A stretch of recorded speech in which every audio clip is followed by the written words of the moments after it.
Florence, you say impairment of asset means what? Let me continue first. I will explain that to you. Impairment, I will explain that to you. Expected credit loss is 200,000 times 2% the probability.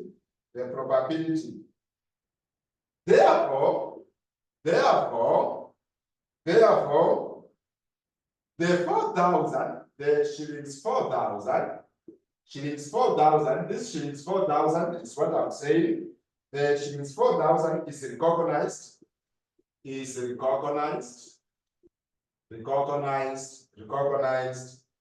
within an allowance account, within an allowance account. Therefore, what we are saying here is that, for example, here is an example of 12 months, stage 1, 12 month expected credit loss, credit loss. Now, under 12-month expected credit loss, I said that you have not even shown any sign of defaulting. But now, according to the standard, we are going to recognize what we call loss allowance. Therefore, how do we recognize it? I'm giving an example. For example, if the lifetime expected credit loss, on my lifetime expected credit loss, I'm estimating that the loss in lifetime will be 200,000. And the probability of default in the 12 months, we are expecting the probability of default is at 2%. Therefore, I will take 2% of the lifetime expected loss, where I'm now taking 200,000. That is the lifetime expected credit loss, that is the probability of default in the next 12 months. Therefore, I'm getting 4,000. Therefore, 4,000 is what will be recognized in my financial statement, as the credit loss allowance, as the loss allowance. That is how we are going to compute expected credit loss under 12-month loss allowance, Now, let's look at example 2. Example 2, that is lifetime expected loss,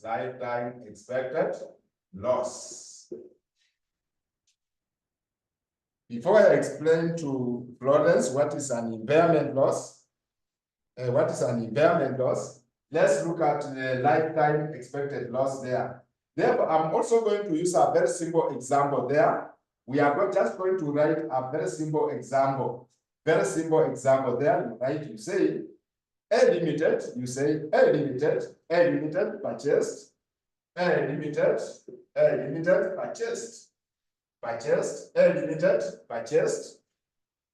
5% debenture, 5% debenture, A limited purchased a 5% debenture, in company B. A limited purchased 5% debenture in company B on 1st January 2018. On 1st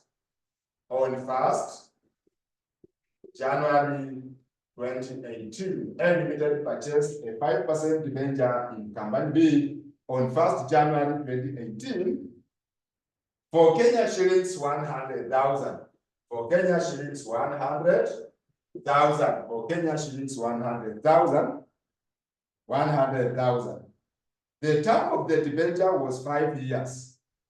The term of the debenture was 5 years. The term of the debenture was 5 years. Term of the debenture was 5 years. 5 years. And the maturity value was 135.25. The maturity value was Kenya shillings 130,525. The maturity value was Kenya shillings 135.25. The effective rate of interest, the effective the effective rate of interest, on debenture is 10%. The effective rate of interest on debenture is 10%.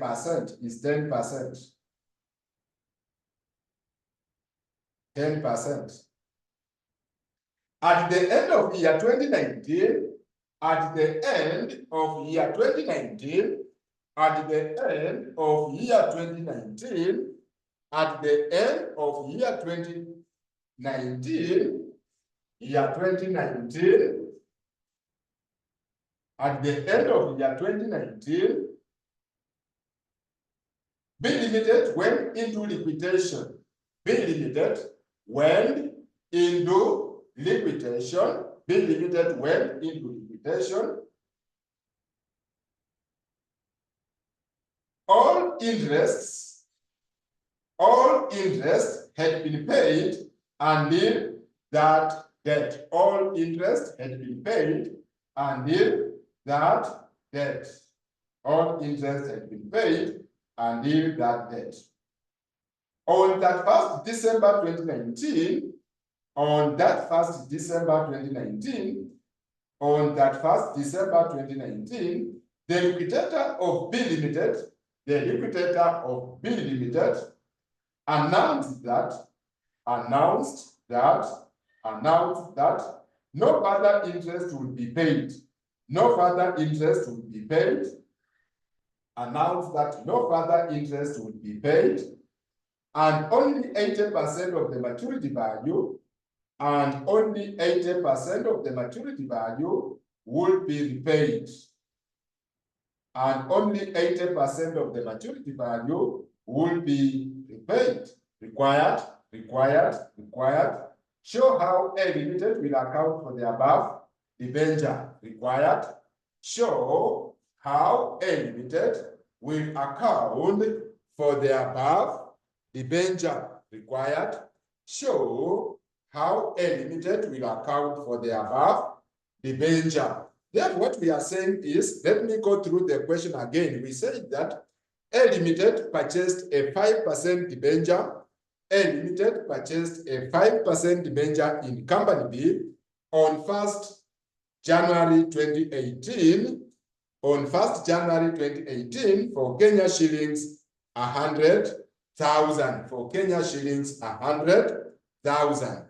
The term of the debenture was 5 years, and the maturity value is Kenya shillings 135.25. Is Kenya shillings 135.25. The effective rate of interest on the debenture is 10%. Is 10%. At the end of year 2019, B Limited went into liquidation. B Limited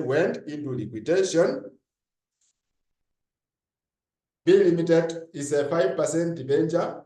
5%, not 85, is a 5% debenture. 5% debenture.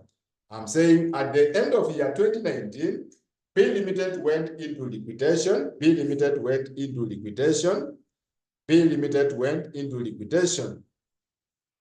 All the interest had been paid until that date. On that 1st December 2019, the liquidator of B Limited announced that no further interest would be repaid,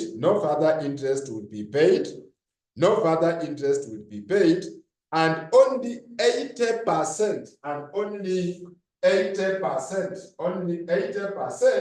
of the maturity value will be repaid. Only 80% of the maturity value will be repaid. Only 80% of the maturity value will be repaid. Required. Show how A Limited will account for the above debenture.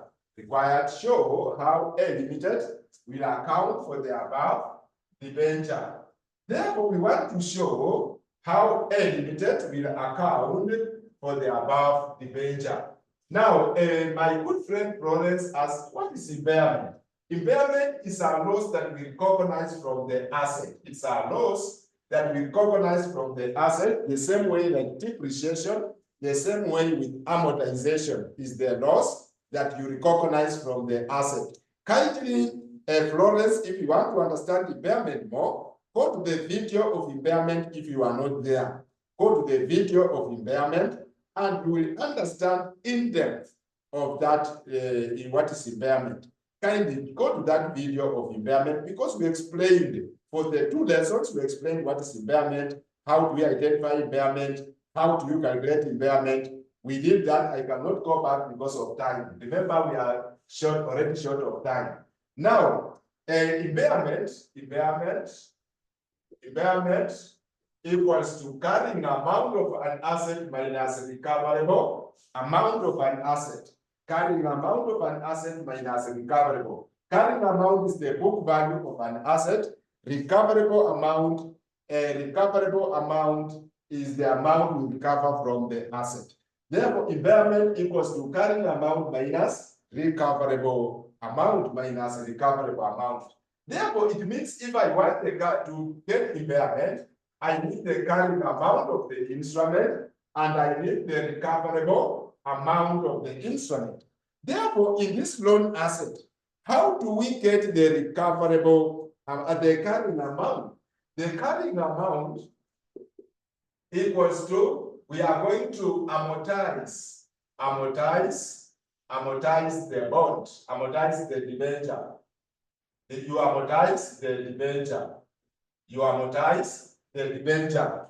If I want to get the carrying amount, I amortize the debenture. Therefore, this is the debenture that I'm holding for how many years?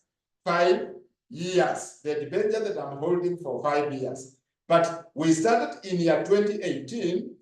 We are to go up to 5 years. But on that 1st December 2019, on that 1st December, remember we started on 1st January 2018. That is when we invested in this debenture. Then on 31st December 2019, on that 1st December 2019, the liquidator of B Limited announced that there will be no any interest that will be paid and only 80% of the maturity value will be repaid.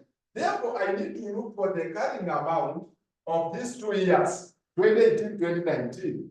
Therefore, I'm going to amortize this instrument. I'm going to amortize this instrument. Therefore, I say here, principal balance, then interest, installment, then carry, a balance carried down of the carrying amount, balance carried down. Let's amortize this for 2 years to get the carrying amount. We amortize for 2 years to get what we call the carrying amount. Our interest here is 10%. My installment is 5%. Or the coupon payment is 5%. The coupon payment is 5%. Therefore, in my year number 1, the principal balance is 100,000.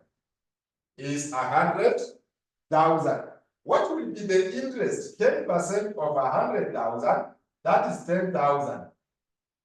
Then 5% of the nominal value, which is 100,000, it is 5,000. This one we less. That one we less. We are going to less the installment of the coupon payment. Therefore, at the end of the year, I have 105,000 like that. That is the carrying amount in year 2018 end. Then I come to year 2, 2019, where we went into liquidation. How much was the value of the loan? How much is the value of the loan? Here, I'm bringing 105. The interest here is 10,500. The installment is 5,000. I believe we understand how to amortize, it's not a problem.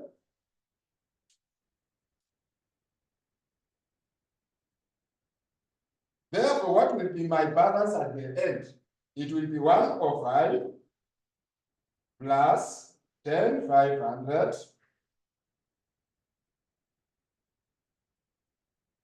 minus 5,000. I'm getting 110,500. 110,500. Therefore, this is here that on that 1st December 2019. On that 1st December 2019, that's our year number 2. This person went into liquidation. Therefore, when he went into liquidation, remember our nominal value of the bond was 100,000. But at the time he went into liquidation, what is the carrying amount? It was in year 2, the carrying amount CL equals to 110,500. That was the value of the bond at that time. Now, remember, examiner is saying that this person will only pay half 80% of the loan maturity value. What is the maturity value? Now, let's calculate what we call the recoverable amount. Recoverable amount, because for us to get impairment loss, we need carrying amount, which of course I have already computed from amortization schedule. Then I calculate the recoverable amount. Now, in 5 years, the recoverable amount was 130,525. If I will go up to year 5, that is the much I will receive if I will go up to 5 years. But remember this one, we started struggling in year 2. Therefore, if I started struggling in year 2, this is the future money in year 5. How much is this amount in year 2? How much is this amount in year 2? Therefore, I'm going to discount this to the present value. Therefore, what will be the present value of the maturity amount? Present value of the maturity amount. Present value of the maturity amount equals to, I'm going to take 130,525 into 1 plus r raised to -2. -2 is the number of years because I'm bringing it to the present value of year 2. Then out of this, when I get this, I multiply by 80% because examiner said we only recover 80% of that maturity value. Only 80% of that maturity value. Therefore, here I will be 135.25 into 1 plus 0.1 raised to -2 times 80%. Whatever I get, I multiply by 80%. Whatever I get, I multiply by 80% because that is what I will get. I will recover that. Therefore, 1.1 raised to -2, I'm getting 8264. 8264 times 135.25. I'm getting 107,865 times 0.8 times 80%. I'm getting 86,293. I'm rounding off 86,293. 86,293. Therefore, that is what we shall recover in year 2. When this person went into liquidation, I'm only going to recover what? Out of, remember, 130 is for 5 years. If I will go up to 5 years, that is what I will have. If I will go up to 5 years, that is what I will recover. But now this one, we went into liquidation in year 2. Therefore, it means that I'm going to find the present value of 135.25 into year 2, which means it is whatever I get. The examiner says that we shall only recover 80%. 80%. Therefore, my impairment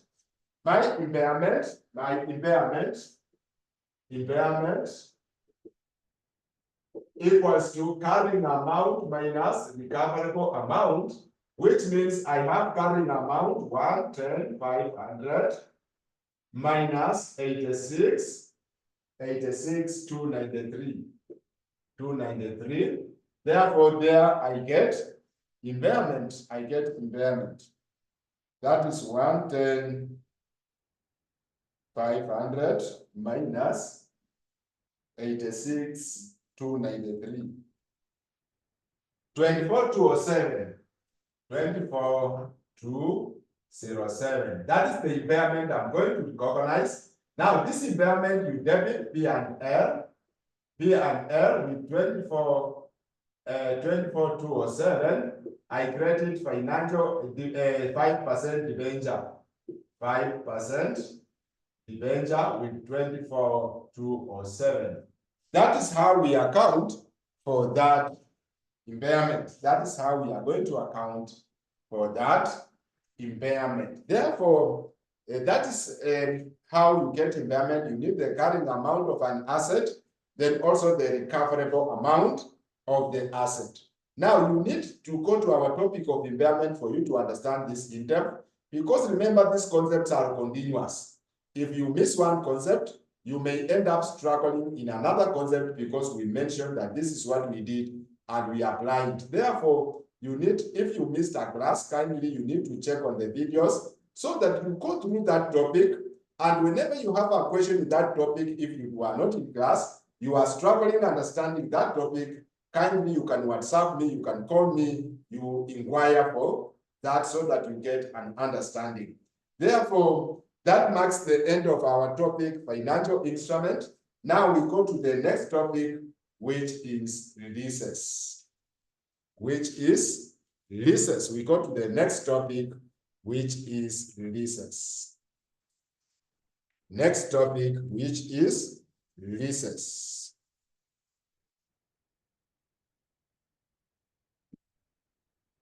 Any questions so far? Any questions so far? Any questions so far, my good friends? Any questions so far? Any questions so far? If maybe you have a question and you want to be unmuted, you just say, I unmute you, you ask the question.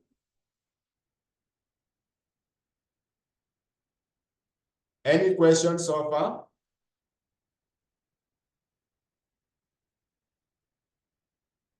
If there is no question, and then we can go to the next topic, which is leases IFRS 16. Leases IFRS 16.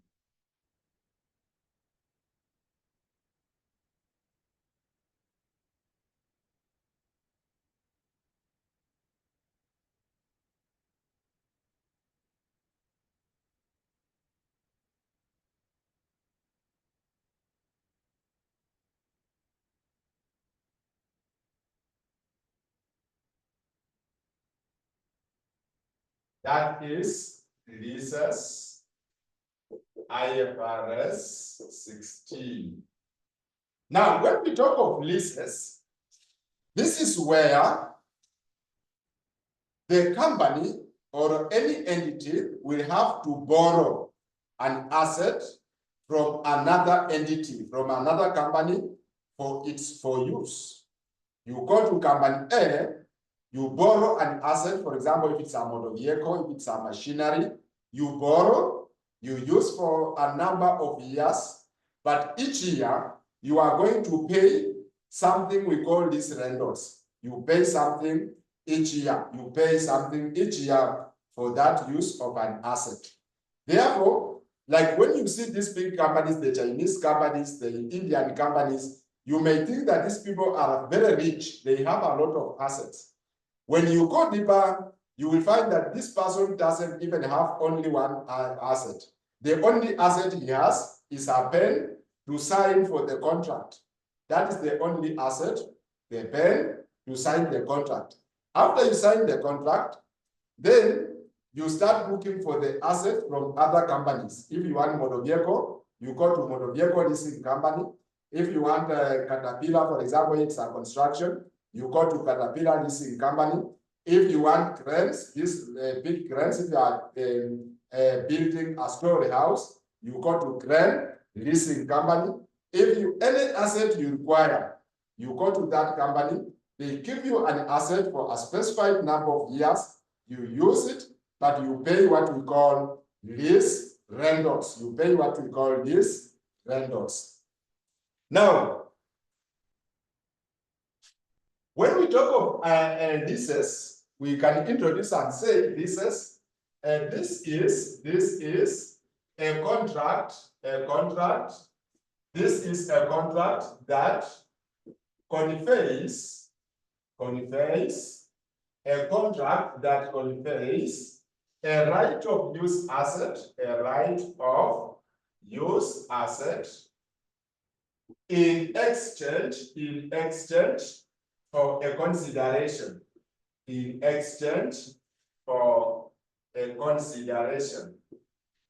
A contract that conveys a right of use asset in exchange for a consideration. In exchange for a consideration.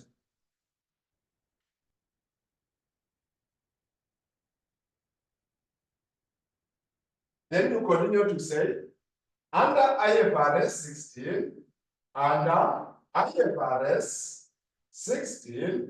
the lessee will recognize the right of use asset,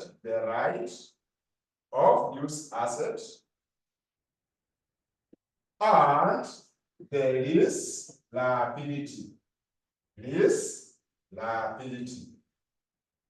Under IFRS 16, the lessee will recognize the right of use asset and the lease liability. Now we have two terms there.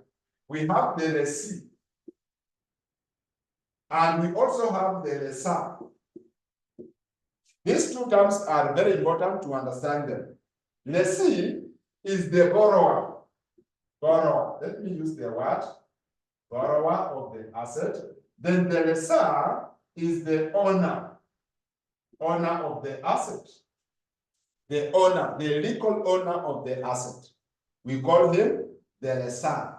Then the borrower of the asset, we call him the lessor. Now we are saying under IFRS 16, the lessee, which means the borrower, will recognize what we call the right of use asset. And the lease liability. Now let me explain the genesis of this. When we go to IAS 17, remember, leases were extrapolated from IAS 17. Under IAS 17, the lessee was to recognize what we call finance lease, and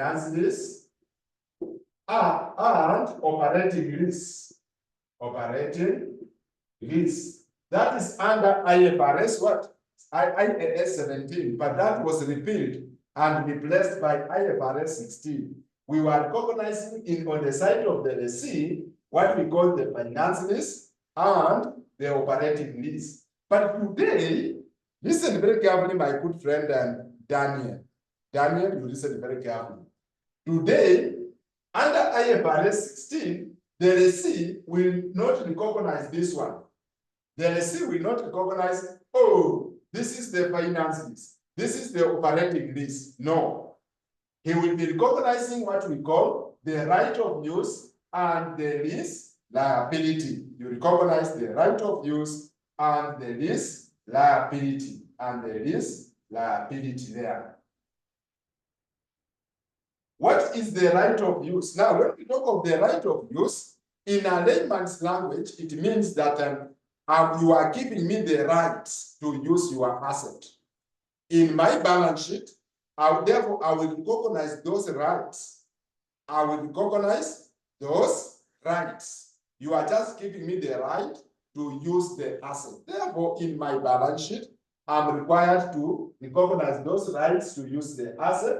Then I'm also having the liability on the other side, because I will be paying what we call the lease rentals. If we understand what is the lessee and who is the lessor, Now, we have mentioned the lease liability. Now, what is the lease liability? Lease liability. What is the lease liability there? What is the lease liability there? Now, the lease liability, this is the present value. This is the present value of minimum lease payments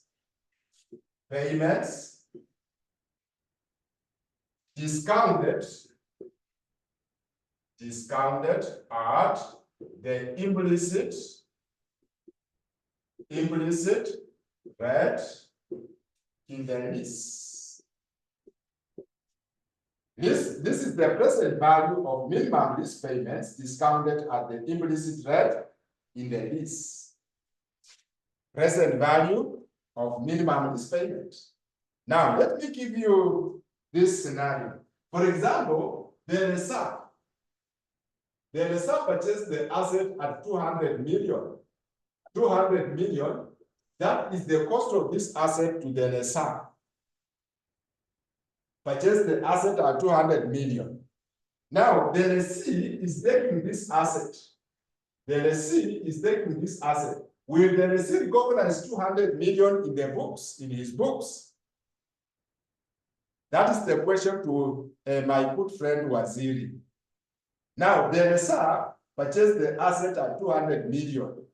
And now the lessee has taken that asset to use. Remember, you are going to recognize that asset in your books. When you recognize 200 million, of course, Waziri will say, no.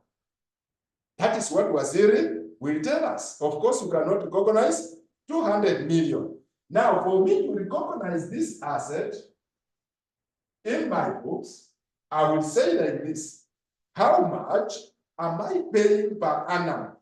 For example, per year, I'm paying out of 200 million, per year, I'm paying 1 million for 10 years, Per year, I'm paying 1 million for the use of this asset. For how many? For the lease period of 10 years. Therefore, what I will do, I will discount. I will take 1 million into 1 minus into 1 plus R raised to negative 10 years divided by R. I discount that to the present value. When I discount, I get something like 40 million. When I discount, I'm just using an example, I get something like 40 million. Therefore, that 40 million is what the lessee will be recognizing as the lease liability. That 40 million after discounting what I'm paying. That's why we are saying this is the present value of the minimum lease payments. I'm paying $1 million each year. The minimum lease payments discounted at the implicit rate in the lease. That is why we recognize that. Then what is the lease period? We say what is the lease period? What is the lease period? The period upon which, this is the period upon which the lessee is required to pay installments to the lessor.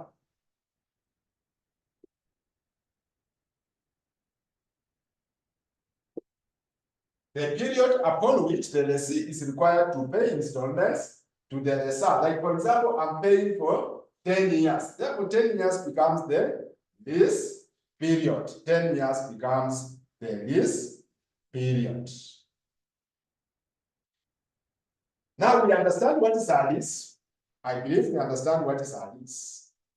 My good friend Florence Accord. Do we understand what is a lease? Florence Accord, do you understand what is a lease? Thank you very much. You understand what is a lease. Now, let's go to another thing which is very important. Another thing which is very important is another important thing in is we say identifying if the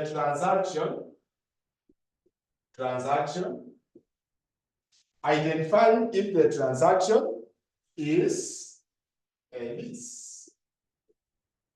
Identifying if the transaction is a lease. Yes, very good. You understood on the perspective of car hiring. Thank you very much. I hire a car. I go to spoil my village. Thank you very much. That is you are leasing that car. You pay what we call the lease. The lease payment. Now, identifying if the transaction is a lease. Identifying if the transaction is a lease. Now, how will you know that this transaction between the owner of the asset and the borrower qualifies to be a lease? Under IFRS what? 16. Now, like for example, you can have a transaction, but this transaction is just a hire purchase. Like for example, my good Florence is saying that he takes the asset, the motor vehicle, the car, to use for a period of, for example, 1 week, 1 month, then you return. Therefore, I want to explain to Florence, if that transaction between you and the car owner qualifies to be what? A lease. If that transaction qualifies to be a lease. Number one, for us to know if it qualifies to be a lease, number one, the user has the right to obtain substantially all the economic benefits.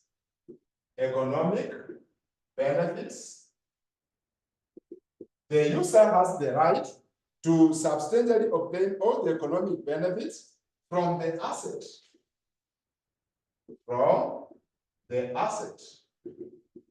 You have the right to obtain all the economic benefits from the asset. Like for example, you are hiring a car, my good friend Florence. You are hiring a car from that car hire. Then, when you are hiring this car, you are going to do business with this car. Therefore, whatever you will get from doing this business, the car hire cannot come and say, now you got a lot of money, let's share these proceeds. No, never. Then that is not a lease. But if it's a real lease, whatever you will get from this car hire, from this car, is all your benefits. Number two, the user has the right to direct the use of the asset. The user has the right to direct the use of what? The asset. Now, what am I saying there? The user has the right to direct the use of the asset. I mean, for example, my good friend Florence has taken a car. Now, the car hire cannot tell you that you cannot go with this car in Kisumu, for example, or in Lamu, where my good friend Waziri is. You cannot use this car to go to Lamu. Therefore, you will not restrict me to use this car. I can direct its use. If I want, for example, if it's a pickup, I can try to remove that body of a pickup. If it is, for example, it's a Nissan, I can try to mold it in a way that I'm going to use it to benefit me. Therefore, the user has the right to direct the use of what? The asset. If it is a Nissan, I can direct this Nissan and say, I will use it to carry what? Cabbages and not people. I cannot carry people using this Nissan, but I'm going to carry what? Cabbages, or I carry firewood. I carry firewood from Mombasa to Lamu. Therefore, I will direct the use of this asset. Then that transaction we say it is a lease. Therefore, examiner can ask you such like a question, how do you identify that the transaction is qualified to be what? A lease. Those are the 2 points. It was asked, I think, in April 2022. When you check on the question of April 2022, you will find such a question. Then you just tell the examiner that way. Now, let's go to initial recognition of the lease. Initial recognition of the lease. Initial recognition of the lease. Initial recognition of the lease. Very good. That is very good. Initial recognition of the lease. Now, on initial recognition, we are going to debit what we call the right of use. Right of use asset. We credit what we call the lease liability. We credit what we call the lease liability. On initial recognition, we are going to debit what we call the right of use. We credit what we call the lease liability. We credit what we call the lease liability. But the question comes, the question I'm posing to my good friend Jen. The question I'm posing to my good friend Jen. What makes up the right of use? What makes up the right of use? Therefore, we say, what constitutes the right of use? What constitutes the right of use? What will make up the right of use? What will make up the right of use? Then you say, the right of use, the right of use is measured at the amount of lease liability plus any direct cost incurred by the lessee. If you are understanding me, what will make up the right of use? This cost will be recognized in our books. The cost, for example, for me to say the right of use I'm going to recognize is 50 million. Where would I get 50 million? Where would I get 50 million, my good friend Jen? That is why we are saying the right of use is made up of the amount of this liability plus any direct cost incurred by the lessee. And already I showed you how we get the lease liability. It's the present value of the minimum lease payments.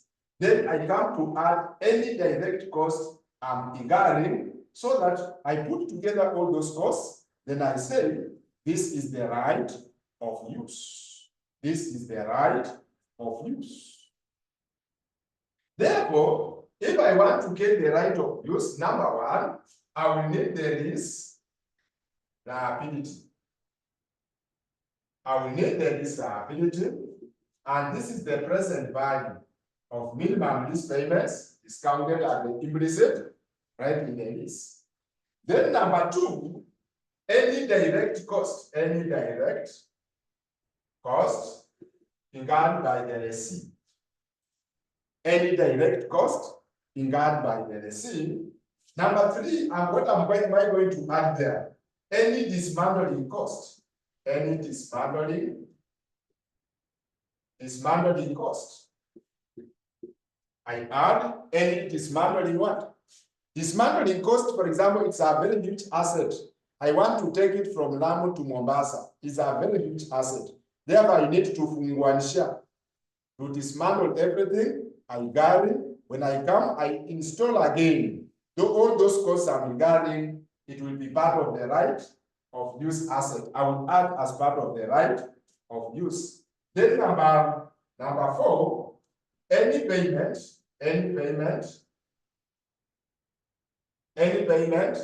less incentive.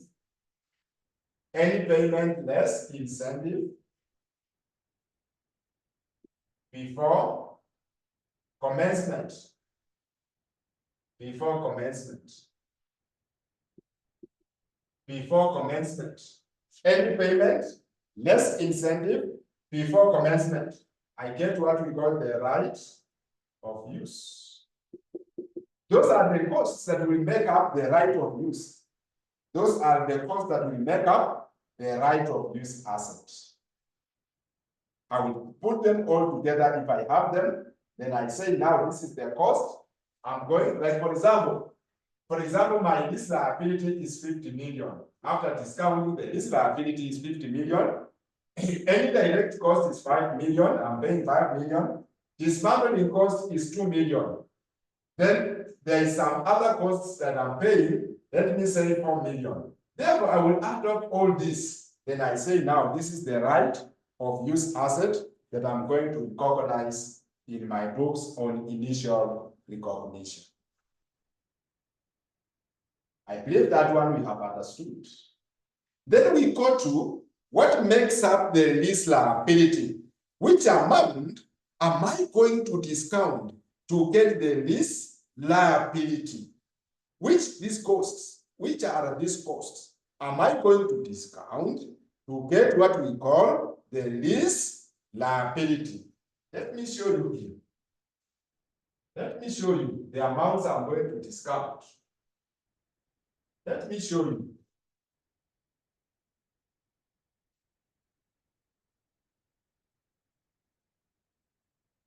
Therefore, we say, what constitutes the lease liability? What constitutes the lease liability? What makes up this liability? What constitutes this liability? Number one, fixed payment less incentives. Fixed payment less incentives, like I already said here, I will be paying 1 million each year. I will be paying 1 million, that's fixed payment, 1 million every year. Therefore, fixed payment, 1 million is part of the discounting value. Therefore, then number two, any variable cost, variable cost adjusted by consumer index in future. Any variable cost adjusted by consumer index in future. Any variable cost adjusted by consumer index in future. Now, what I'm saying here is that, for example, our fixed payment is 1 million, our fixed payment. But according to what we are going to agree is that because of the inflations in the market, because of the increase in the interest rate, because of the increase in the exchange rate in the market, all those are what we call consumer index, the indicators of the economy. The inflation rates, the interest rate in the market will be, of course, changing for a period of 10 years. These things will be changing. Therefore, we say, I will be adding, for example, 10% each year. I will be adding 10% each year. Therefore, what I will be adding is what I'm saying variable cost in the future. Variable cost.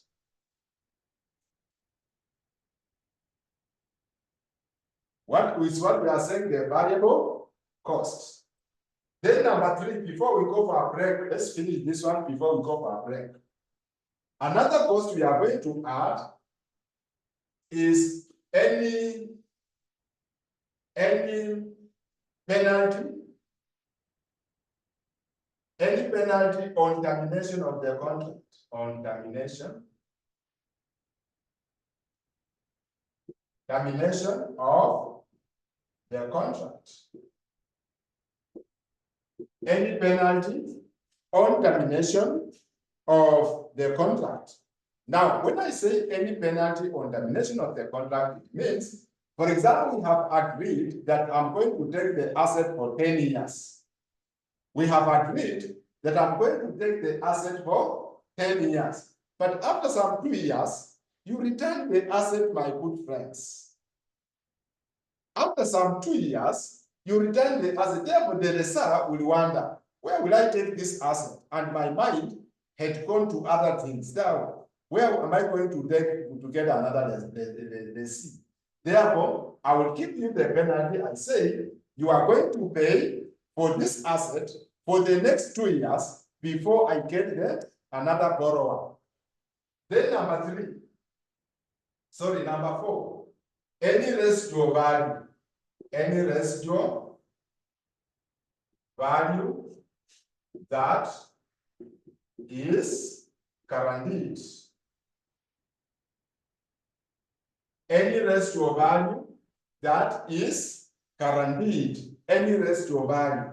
For example, the asset has the 200 million. That is the cost of the asset. Then I'm required, the useful life is 20 years. The useful life is 20 years. But at the end of the year 20, there will be something small we call the residual value. Something small like 5 million out of 200 million. Something very small, like 5 million out of 200 million, there will be something small that will be remaining in the value of this asset. We call it the residual value that is current, the residual value.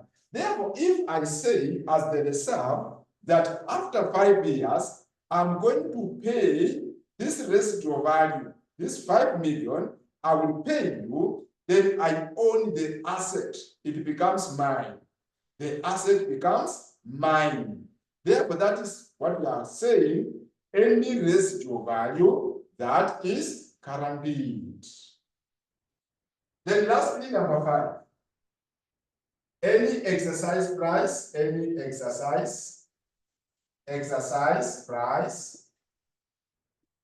option.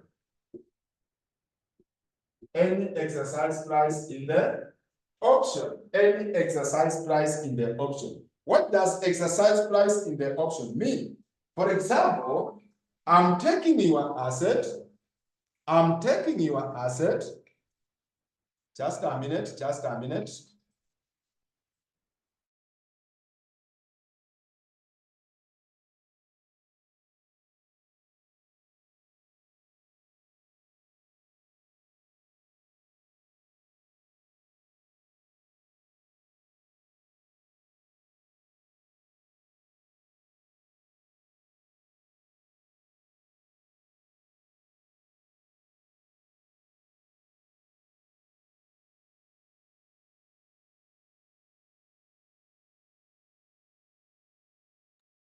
Now, I was saying any exercise price in the option, I was saying, for example, the asset has the value of 200 million. Now, after the lease term,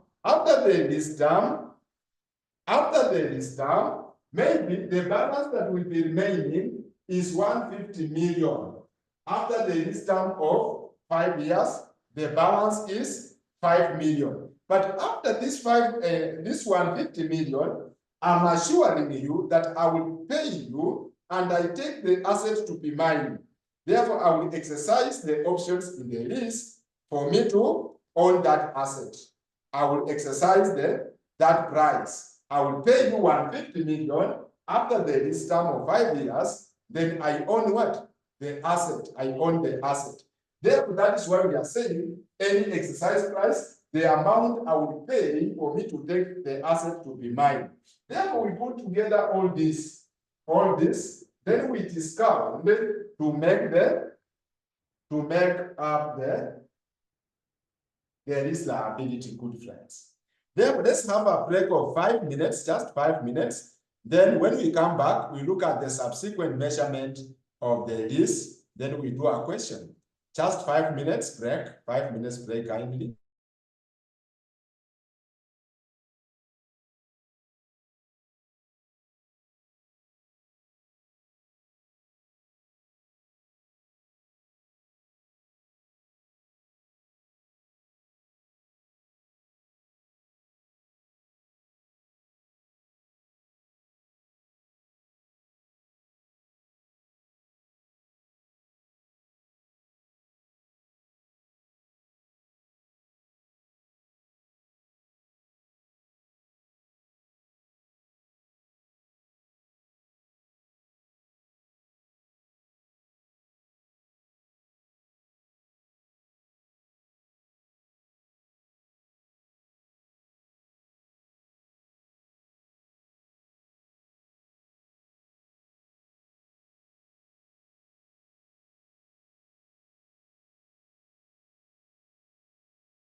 Okay, can we continue? Are we alive? Can we continue? I can see Jen saying at least 10 minutes. 10 minutes, we don't have that luxury of 10 minutes. We can go at least 5 minutes, 5 minutes or so. It's good. Are we there? Thank you very much, Ruth. You say you are alive. Thank you very much. Now we want to continue with the, now this is on initial cognition of a list. Now let's go to what we call subsequent measurement. Subsequent measurement means going forward. In your books, year 2, year 3, year 4. How do you recognize this list in your books? Subsequent measurement. Like for example, you enter into contract on 1st January. We have seen how we recognize. Therefore, at the end of the year, and the next year and the other year, how do you recognize them in your books? How do you recognize them in your books? We say subsequent measurement. Subsequent measurement. Subsequent measurement. Subsequent measurement means going forward. Now, here we say the right of use, is depreciated on straight line basis, on straight line basis. The right of use, now we know we have the restability and the right of use. Therefore, the right of use, we are going to depreciate it. And how do we depreciate it? On straight line basis. On straight line basis.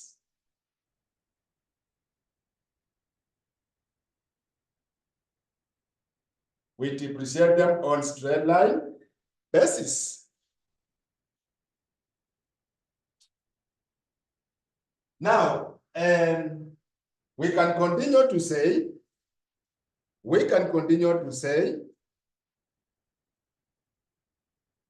however, the useful life of depreciation is the area of. However, the useful life of depreciation is the area of. Number A, the economic useful life, the economic useful life, the area of. Number A, economic useful life. Number B, the lease term. The economic useful life. Number 2 is the lease term. Therefore, whichever will come first is what we are going to use for depreciation. Like, for example, my economic useful life of the asset is 10 years. The economic useful life is 10 years. The lease term is 5 years. Therefore, if I want to depreciate my asset, let me say the cost is 100,000. If I want to depreciate, I'm going to use the area which is 5. Therefore, depreciation is what? Depreciation is 20. Depreciation is 20. We use the area of. Now, after we know that, then we come to put the note. Put a note and say, note and say, if the title will be transferred to the lessor, if the title will be transferred to the lessee, if the title will be transferred to the lessee, at the end of the lease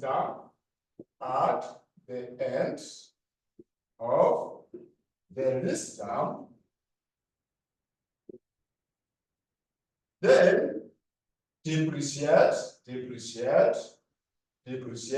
using economic useful life. Economic useful life.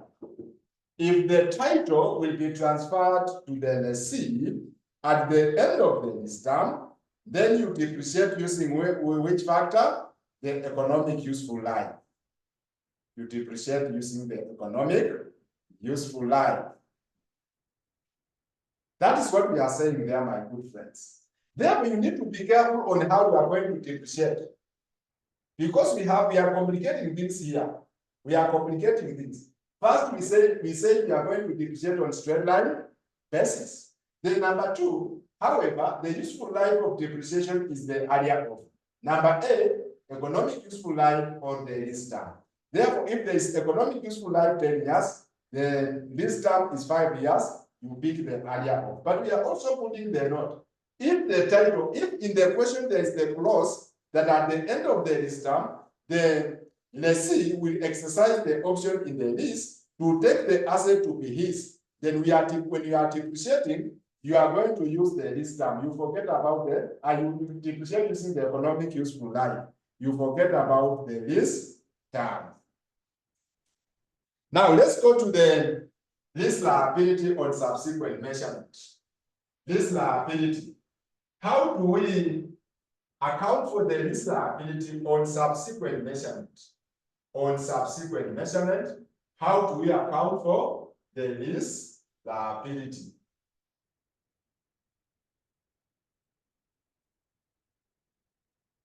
How do we account for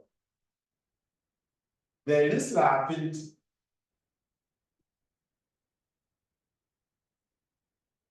On subsequent measurement, how do we account for the lease liability? Then we say, this is carried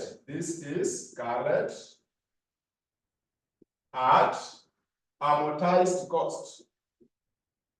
Amortized cost. This is carried at amortized cost. Then we are going to amortize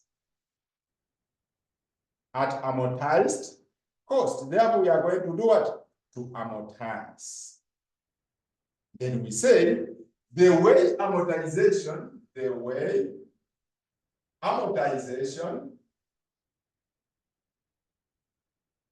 is done is dependent on when payment is done. The way amortization is done is dependent on when payment is done. There are two times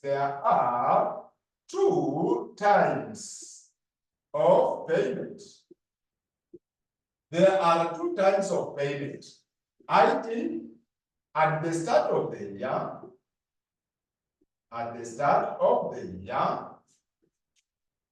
in bracket we say in advance,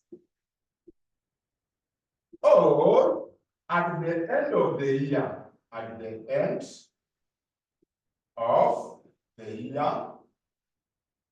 in bracket you say in arrears.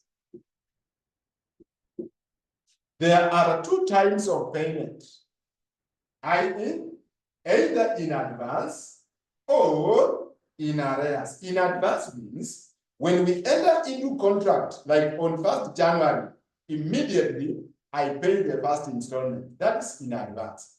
Or I will wait until the end of the year, that 1st December is when I submit my installment. Therefore, that will inform us on how to prepare the amortization schedule. It will inform us on how to prepare the amortization schedule. Let me give you the format.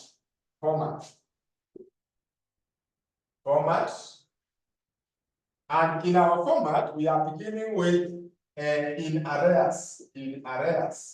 When payments are made in arrears.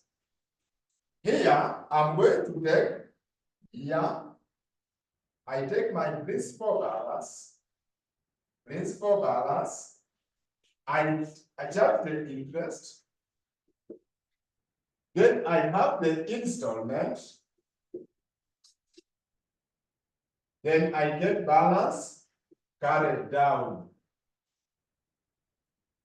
I get the balance carried down. Let me make my line to be very straight.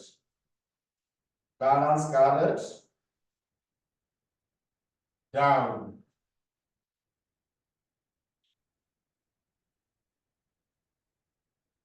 Therefore, in year one, for example, in year one, my principal balance is A. My interest is B. My installment is C. Then I have B at the end, which is the balance carried down. Therefore, my D equals to A plus B minus C. My D, this amount, how do I get my balance carried down? B. I will take A plus B minus C. C we put in bracket because we less C. We less C. We less C. We less C. We less C. That is how we prepare the amortization schedule to reflect our lease effect. If payment is made in arrears, that is, we pay payments at the end of the year. Now, let me show you the format. If payments are made in advance, if payments are made in advance, if payments are made in advance. If payments are made in advance. Let me show you the format if payments are made in advance.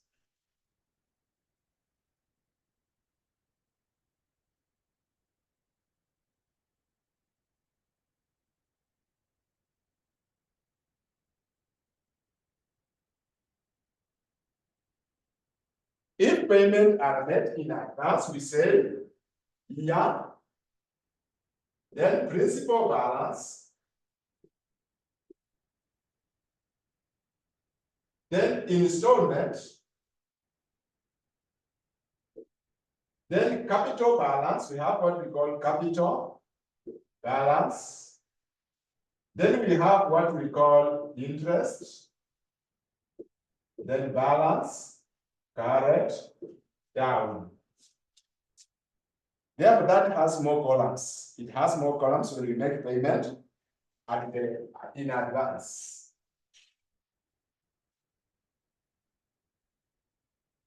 It has more columns there when payments are made in advance.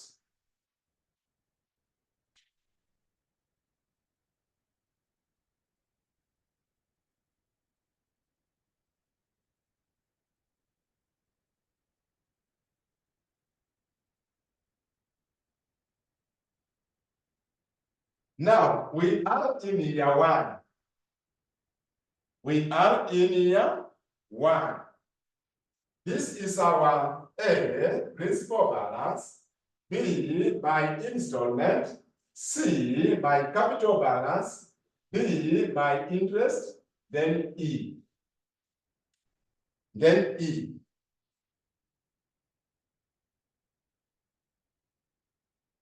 Then E.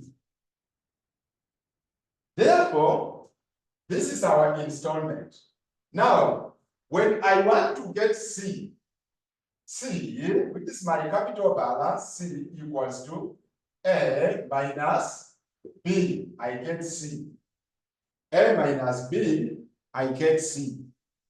Then, how do I get E? E equals to C plus D. C plus D. Let me explain. Now, in our amortization schedule in arrears, we are making payment at the end of the year. Therefore, this payment installment will also accrue interest. I have just said like this. If we are making payments at the end of the year, it means like this. It means like this. This is the principal balance. We charge interest on the principal balance. This bill is our interest. We charge it on the principal balance. Then we less the installment, which means we have already charged interest on the installment because installment is included in the principal balance, opening balance. A is our principal balance, the opening balance. Therefore, B is our interest. I will charge interest on total principal. Like let me use, for example, here, my principal is, let me say it is 2,000. Then my interest, I'm charging 10% on 2,000, which is 200. Then I come to subtract the installment, which is like 100, for example. I subtract. But this installment is already included in principal balance. Therefore, I'm also charging interest on the installment of 100. Before I subtract the installment, I have charged the interest. But when I come to my here, let me say my principal balance is 2,000 still, is 2,000. Then the installment is 100. Therefore, it means I have the capital balance of 1,900. Therefore, I'm going to charge interest on 1,900. I will not charge interest on 2,000. Why? Because that 100, which is the installment, I'm paying at the beginning.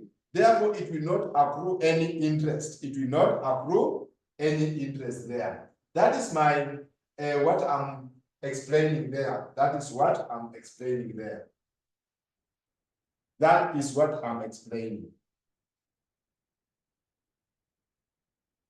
That is what I'm explaining. Therefore, up to there, now after I have this amortization schedules, Florence, you say Mwalimu unmute. Let me unmute my good friend Florence. Okay, Florence, I have unmuted you. You can ask the question. Walimu, thank you, Walimu. I have a question. Yes. All along that we've been doing the financial instrument, I've been seeing you using the first table, that is payment at the payment in arrears. Yes. So my question is, this payment at the beginning, it only applies on lease or on other the ones that we've been doing on those Even in the financial instrument, it will apply. This will also apply in the financial instrument, but now here I'm going to show you, then you get it. I didn't do it in financial instrument because I knew very well we are coming to do it here, so that when you understand it, you apply it all through. Because amortization, once I'm making payment at the beginning, then it means the installment will not be part of what? Part of the interest I'm charging. I believe that one you are okay. Now, let me now show you something. Now, out of this amortization, what are we going to report in our, what goes to P&L? What goes to profit or loss as expense? Number one, what goes to profit and loss? Number one is depreciation. We say the right of use we depreciate. Therefore, in our P&L, we take that depreciation. Number two, we take there the finance cost. Finance cost. And the finance cost is this interest, this one, interest, or this interest number D is what we call the finance cost that we are going to take to our P&L. Not the installment, not the installment. What we take to P&L is the interest here, the interest here. Then what goes to the balance sheet? We have two things. We have the lease liability and the right of use. And the right of use. Example. Write a small example there. Write a small example. A small example. Let's look at like a small example. Take a small example there. In our small example, you say A Limited entered into 20 years, A Limited entered into 20 years lease of building, A Limited entered into 20 years lease of building with an option to extend for a further 5 years. A Limited entered into a 20 years lease of building. A Limited entered into 20 years lease of building with an option to extend for a further 5 years. Lease payment is Kenyan shillings 80,000 per year.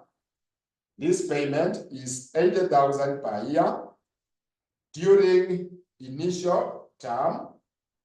Lease payment is 80,000 per year during initial term and shillings 11,000 during the optional period. And 11,000 per year during the optional period, all payable at the year end. All payable at the year end. To obtain the lease, A Limited incurred initial direct cost to obtain the lease. A Limited incurred to obtain the lease. I'm saying, let me repeat, maybe you are not getting it very well. I said A Limited entered into 20 years lease of building. A Limited entered into 20 years lease of building with an option to extend for a further 5 years. Lease payment is Kenya shillings 80,000 per year during initial term. And shillings 11,000 per year during the optional period. All payable at the year end. All payable at the year end. To obtain the lease, A Limited incurred initial direct cost of Kenya shillings 25,000. To obtain the lease, A Limited incurred initial direct cost of Kenya shillings 25,000. Kenya shillings 25,000. Kenya shillings 25,000. At the commencement date, A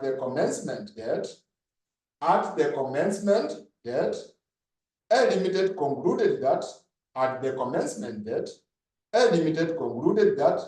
it is not reasonable. At the commencement date, A Limited concluded that it is not reasonable. It is not reasonable to extend the lease. A Limited concluded that it is not reasonable to extend the lease. The interest rate implicit in the lease, is 6%. The interest rate implicit in the lease is 6%. The interest rate implicit in the lease is 6%. Required. Show how A Limited will account for the above. Required. Show how A Limited will account for the above. Required. Show how A Limited will account for the above. Required. Show how A Limited will account for the above. Required. Show how A Limited will account for the above. Now, this is a lease. Now, let's do the analysis. A Limited is the lessee. The borrower of the asset is A Limited. Then, lease term. This term is 20 years. We are taking this lease for 20 years. This term is 20 years. Lease payment. This payment is 80,000. per year during the initial term. Although we have the extension period, but we have concluded that we are not going to extend. We are not going to extend. Therefore, our lease payment is just 80,000, the initial term of 20 years. We are not going to extend for a further 5 years because it's not reasonable. Then, what will be our, this payment is made payable in arrears at the year end. Remember, this is very important because it will determine how we do the amortization schedule. Therefore, we need to know payment, is it made in advance or in arrears, so that we prepare the amortization schedule based on that. Then we have, also we have the direct cost. Initial direct cost of Kenya shillings 25,000. 25,000 direct cost, initial direct cost. Then interest rate implicit. Interest rate in the lease is 6%. Interest rate implicit in the lease is 6%. Now, this is the analysis. These are the variables in our lease. These are the variables in our lease. The variables. Now, when you have a question like this, where do you start? Where do we begin now? Where do we begin? Now, in a lease, the first thing, number one, in a lease, you give us what we call the lease liability.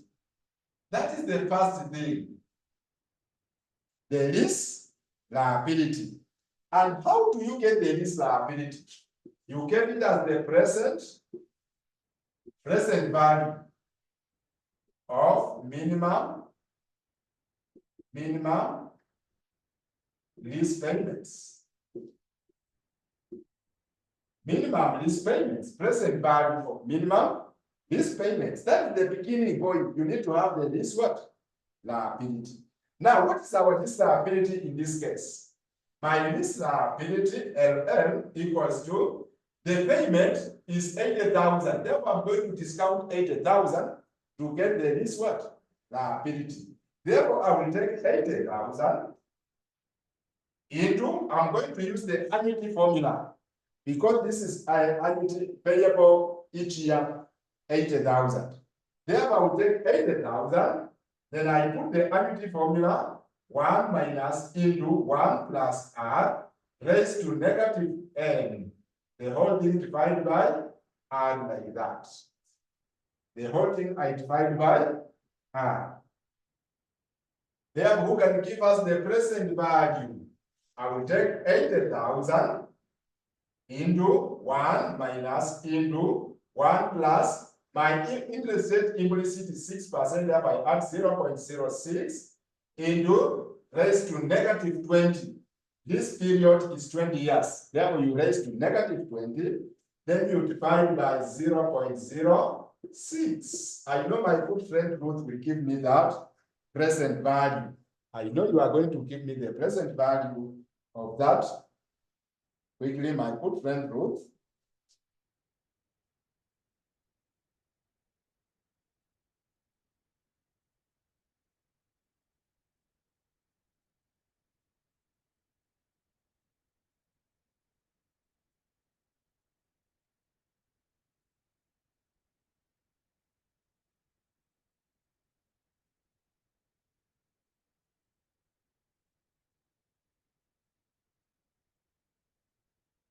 I'm getting 917,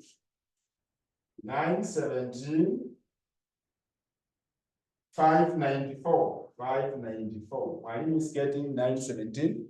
I don't know where you are getting 415, Ruth. You are getting 415. Florence also 415, but my name is getting 917. 917. What are you not doing here? First, let's go together and see if we get the same figure. Let's go together. You are going to take Ruth. Let's go together. You take 1, this 1, plus 1 plus 0.006. 1 plus 0.06, which is 1 plus 0.06. Then after you get that, you raise to -20. Raise to -20. Whatever you get, you say 1 minus answer. 1 minus answer. 1 minus answer. You get 0.6 blah blah blah. Then you say answer divided by 0.06. Answer divided by 0.06. You get 11.4 something. Then times 80,000. You get 917. Thank you. You can confirm that. But I'm rounding off. That's why I'm writing 94. I'm rounding off the next figure. I'm rounding off. Then that is our lease liability. That is our lease liability. Now, when I get lease liability, we go to initial cognition. Initial cognition, we say debit the right of use. Right of use with 917. With 917. 594. I credit lease liability with 917, 594. You debit the right of use and the lease liability. That is, but remember in our question, we have the direct cost. Where do we take the direct cost? Now with the direct cost,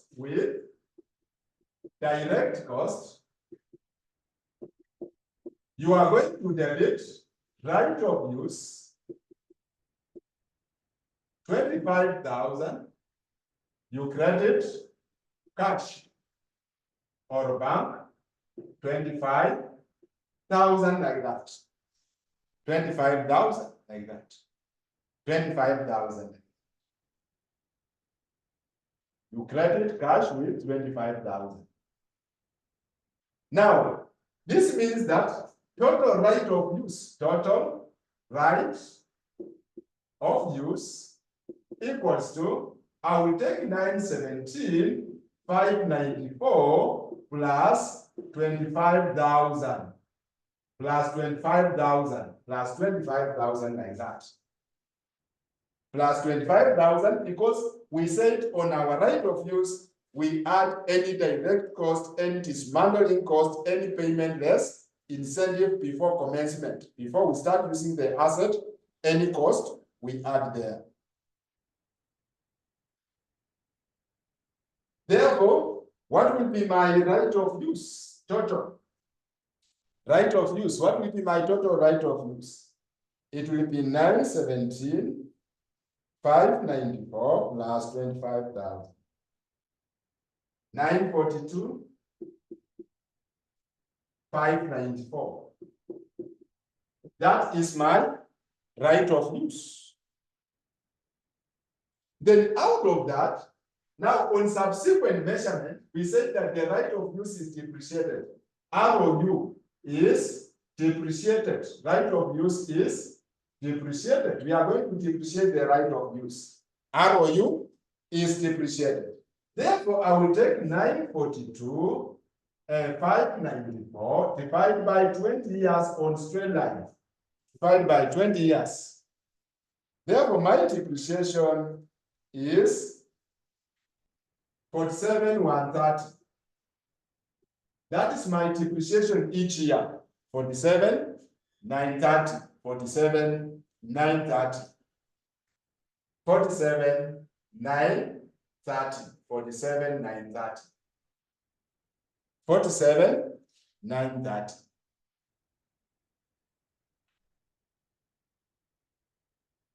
Now, because we are remaining with only 8 minutes, I don't want to rush to do the amortization because we need to understand how are we going to prepare that amortization and how are we going to report in the books. Therefore, we shall stop here.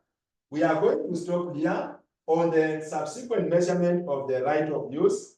When we meet next, we go straight to amortization. We go straight to amortization of this list so that we find what are we going to recognize in the books. What is optional cost?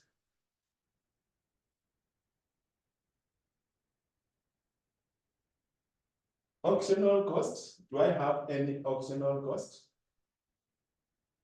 Or where are we getting the optional cost?